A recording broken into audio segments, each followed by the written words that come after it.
건강 365 포인트 쏙쏙. 우리가 꼭 알아야 할 부분들을 정리해드립니다.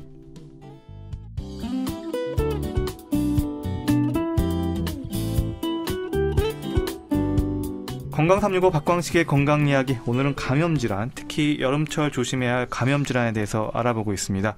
고려대 구로병원 감염내과 김우주 교수와 함께합니다. 교수님, 그러면 우선 손 씻기부터 짚어볼까 하는데요.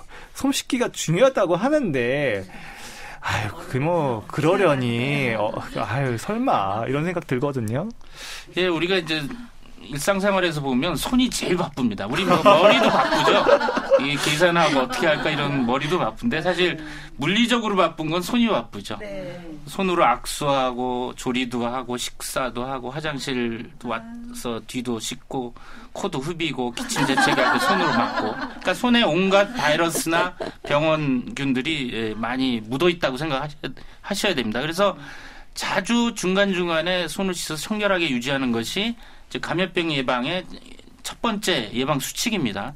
우리가 보통 이제 감염 질환의 70%를 손 씻기로 예방할 수 있다라고 이제 얘기를 할 정도로 상징적으로 손해를 통해서 우리가 감염도 되지만 타인한테 또 병원체를 줄 수도 있습니다. 그래서 이 손 씻기는 본인도 예방되고 가족도 예방되고 주변 사람도 감염병으로 예방해주는 하나의 큰 중요한 예방법이고 에티켓이죠. 그렇다면 얼마나 자주 어떻게 씻는 게 좋을까요?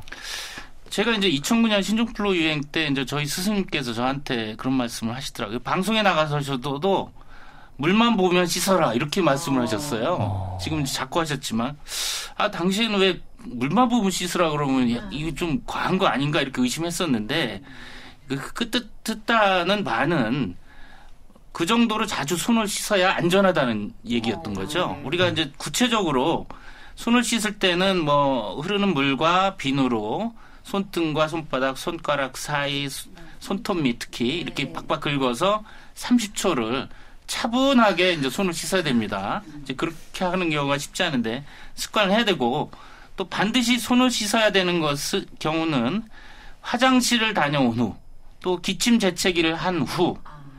우리가 뭐 기침 재채기 바이러스가 손에 묻죠. 그다음에 주부님들은 잘 지키시겠지만 식사 준비 전, 후, 또 아이들과 온 가족이 식사하기 전에 손 씻으시오 이렇게 잔소리 한번 하셔야 되지 않습니까?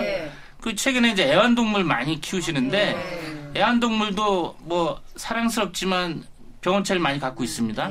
애완동물 맞고 손 씻도록 하고, 청소한 후에 손 씻고, 또 손에 흙을 묻히거나 오물이 묻은 이후에 또 손 씻고, 요 경우 반드시 손을 씻어야 되죠. 그러니까 생활화가 돼야 되겠네요. 손 씻기는요.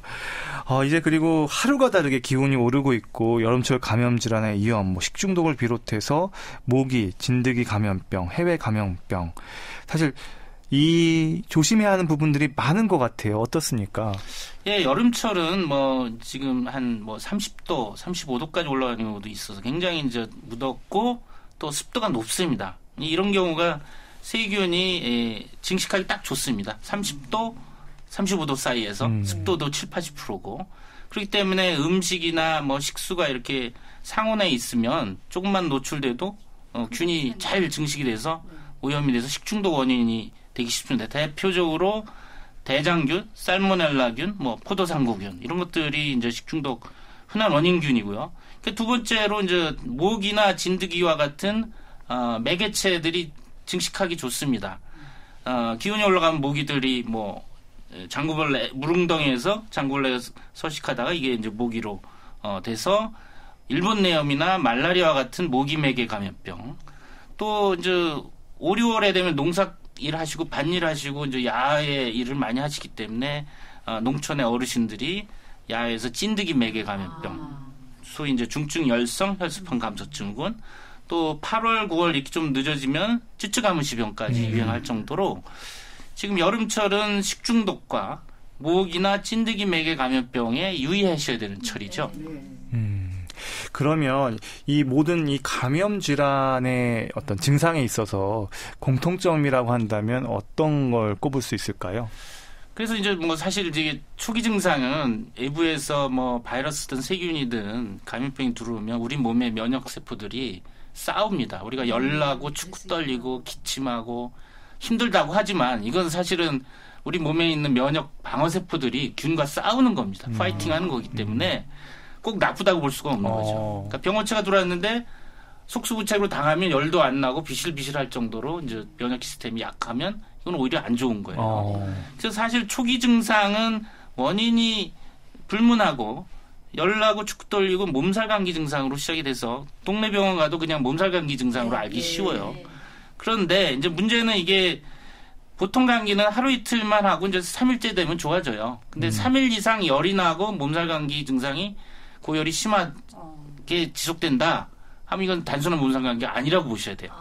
그 이후에는 이제 설사하고 복통하면 이거 식중독이다라고 우리가 얘기를 할 수가 있고 또 기침 가래하고 호흡곤란이면 이거 뭐 폐렴이나 뭐 호흡기 감염병 아닌가 이렇게 생각해야 되겠고 그다음에 이제 발진이 돋고 출혈 반점이 있으면 이거는 모기나 진드기 매개 예를 들어서 중증 열성 혈소판 감소증후군, 추추가무시병 이런 경우는 혈액을 통해서 병원체가 돌아다니기 때문에 열도 나지만은 온몸도 쑤시지만은 피부 발진이 돋습니다. 그리고 또 물린 자국이 있을 수가 있어요.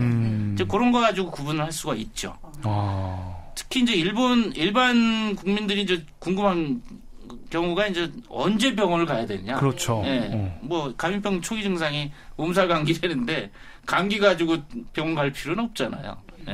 그래서 일찍 병원에 꼭 가봐야 되는 경우는 이 환자분이 60세 이상 고령자거나 또는 영유아 또 임신부 이분들은 굉장히 취약하거든요. 감염병에 걸려도 이제 심하게 올 수가 있고 두 번째는 당뇨병, 심혈관 질환, 뭐 신장 질환 같은 만성 내과 질환이 있는 경우 이런 경우도 역시 감염병이 중증으로 갈 수가 있고 또 건강한 분이 갑자기 뭐 의식을 잃거나 탈수증이 있거나 쇼크가 있는 경우 이런 경우는 이미 그 자체가 중증 감염병이기 때문에 빨리 병원에 가보셔야 됩니다.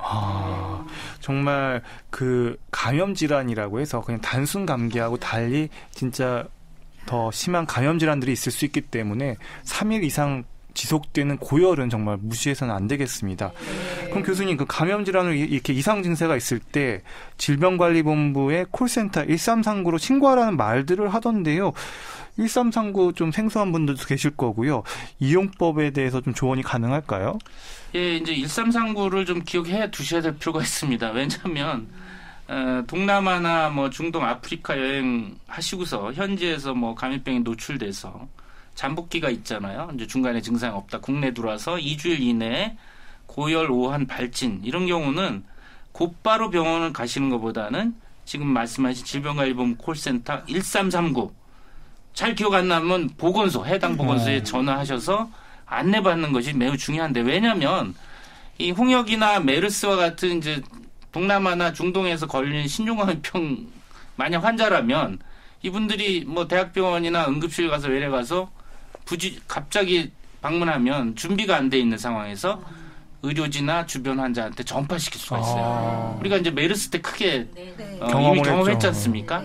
그렇기 때문에 사실은 질병관리본부 1339에 전화해서 증상을 얘기하시고 정확히 안내를 받아서 만약 메르스나 이런 홍역이 의심되면 질병관리본부에서 이 국가 지정병원이나 이 감염 예방 격리나 이런 음압실이 잘 돼 있는 데로 안내를 하셔서 제대로 본인도 치료받고 주변 사람들한테 이제 감염병 퍼뜨리지 않게 하는 그런 조치를 할 수가 있는 거죠. 그러니까 해외 여행에 대한 그 여행력, 과거력이 있고 그리고 한 3일 이상 지속되는 고열이 있을 경우 뭐 단순 감기가 아닐 경우엔 질병관리본부 콜센터 국번 없이 1339 꼭 기억해 두시는 게 좋을 것 같습니다.